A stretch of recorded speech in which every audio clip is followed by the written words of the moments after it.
ورحمة الله وبركاته. الحمد لله رب العالمين، والصلاة والسلام على شمس الهداية واليقين محمد وآله وأصحابه الصادقين. أما بعد، فأعوذ بالله من الشيطان الرجيم. بسم الله الرحمن الرحيم. ولا تهنوا ولا تحزنوا وأنتم الأعلون إن كنتم مؤمنين. صدق الله العظيم. رونق بزم، صدر محترم، معزز اساتذہ کرام اور گلشن قاسمی کے گل و لالا بزم شیخ الاسلام مدرسہ قاسم العلوم جلال آباد کے اس اختتامی اجلاس میں مجھے جس موضوع پر لب کشائی کی سعادت ملی ہے وہ ہے ملک ہندوستان اور مسلمان. حضرات محترم، اس ملک کا مسلمان اپنے اس وطن کے تئیں ہمیشہ مخلص اور بے لوث رہا ہے. تاریخ کے ہر دور اور گردش ایام کے ہر موڑ پر اپنے اس وطن عزیز کے لیے لازوال قربانیاں پیش کی ہیں. مسلمانوں نے اس ملک کی شان و شوکت کے تحفظ اور سربلندی کے لیے وہ نمایاں کارنامے انجام دیے ہیں جن سے دوسری قوموں کی تاریخ خالی ہے، بلکہ در حقیقت ہندوستان کا عظیم ہندوستان مسلمانوں نے ہی بنایا ہے، کیونکہ یہ ملک مسلمانوں کے اقتدار سے پہلے چھوٹے چھوٹے رجواڑوں میں بٹا ہوا تھا. ہر علاقے ہر خطے کا ایک راجہ ہوا کرتا تھا اور آئے دن کے رجواڑے ایک دوسرے پر حملہ آور ہوتے رہتے تھے. غرض یہ کہ پوری دنیا ایک دوسرے پر حملہ آور ہوتے رہتے تھے. غرض یہ کہ پورا ملک لڑائی جھگڑے کا بنا ہوا تھا، افراتفری کا ماحول تھا، لوگ آرام و سکون کی زندگی کے متلاشی تھے. عورتوں کے ساتھ ناانصافی کا یہ حال تھا کہ اگر کسی عورت کا شوہر مر جاتا تو اس کو بھی شوہر کے ساتھ زندہ جلا دیا جاتا تھا.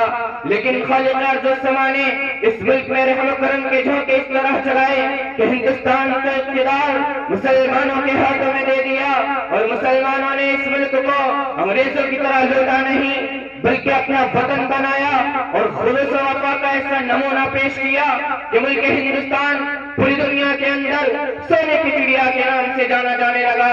پھر ایک وقت آتا ہے جب اس پیارے وطن پر عجار و مکار انگریز کا منحوس سایہ پڑا اور وہ اپنی سازشوں کے ذریعے یہاں کے مالک بن بیٹھے اور ہندوستانیوں پر ظلم و ستم کے پہاڑ توڑے جانے لگے.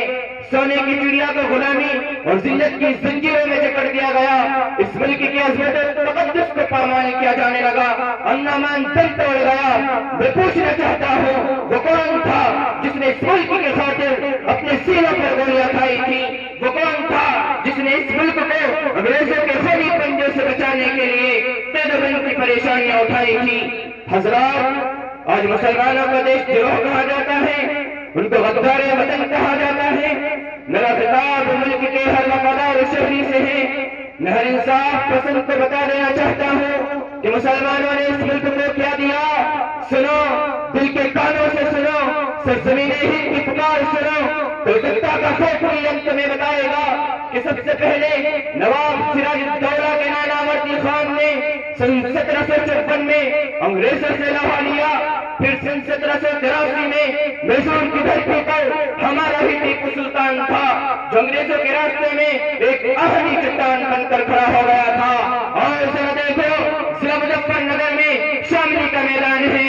علماء دیوبند سر سکمن باندھے انگریزوں سے مقابلہ کر رہے ہیں. یہ سب ہمارے اکابر و اسلاف ہی تو ہیں جنہوں نے ہندوستان کے مستقبل و ماضی کو سنوارا ہے. 100 بار سنوارا ہے ہم نے اس ملک کے گیسوے برہم کو. 100 بار سنوارا ہے ہم نے اس ملک کے گیسوے برہم کو. یہ اہل جنوں بتلائیں گے کیا ہم نے دیا ہے عالم کو. مگر افسوس کہ جن مسلمانوں نے اس ملک کو جنت نشاں بنایا، جن مسلمانوں نے اس ملک کو جامع مسجد کی پاکیزگی عطا کی، جن مسلمانوں نے اس ملک کو لال قلعے کی عظمت سے نوازا، جن مسلمانوں نے اس ملک کو تاج محل کا حسن و جمال دیا، انہیں کو غدار وطن کہا جاتا ہے، انہیں کو دیش پیار بتایا جاتا ہے۔ آج مسلمانوں کو اس ملک کی زمین تنگ کی جا رہی ہے، کبھی NRC اور CAA کے نام پر ہمیں ڈرایا جاتا ہے، اور کبھی کچھ آوارہ اور پاگل کتوں کی بھیڑ ہمارے نہتے نوجوان کی لنچنگ کرتی ہے، اور آج ہمارے مساجد مقابل کے سروے کرائے جاتے ہیں اور ان کو منہدم کر کے ہمارے دلوں کو چھلنی کیا جاتا ہے اور حکومتی سطح پر ہمارے ساتھ دوگلا سلوک کیا جاتا ہے۔ لیکن اے امت مسلمہ کے جیالو، تم گھبرانا نہیں، تم اپنے ایمان میں جنبش نہ آنے دینا، تم اپنے ایمان کو سودا نہ کرنا، کیونکہ غدار وطن تم نہیں، آتنکوادی اور فسادی تم نہیں، بلکہ حکومت میں بیٹھے ہوئے لوگ فسادی ہیں۔ یہ وقت ہمت حوصلے کی ضرورت ہے۔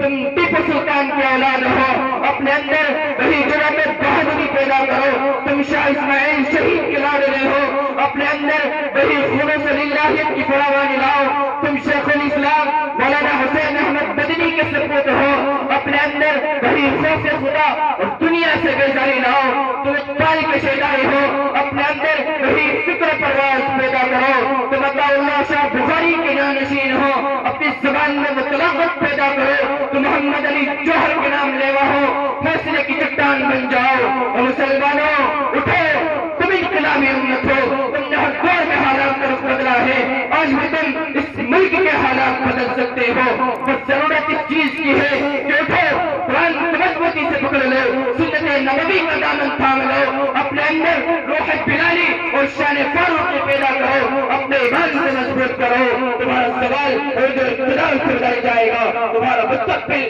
تم سے اسی چیز کا مطالبہ کر رہا ہے۔ اور خلوص للہیت اور صبر و استقامت کے ساتھ زندگی کا نیا سفر شروع کریں، ایک نئے عزم کے ساتھ چلیں اور آگے بڑھیں۔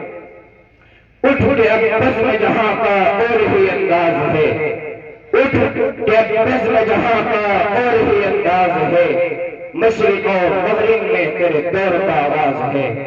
وآخر دعوانا الحمدللہ رب العالمین۔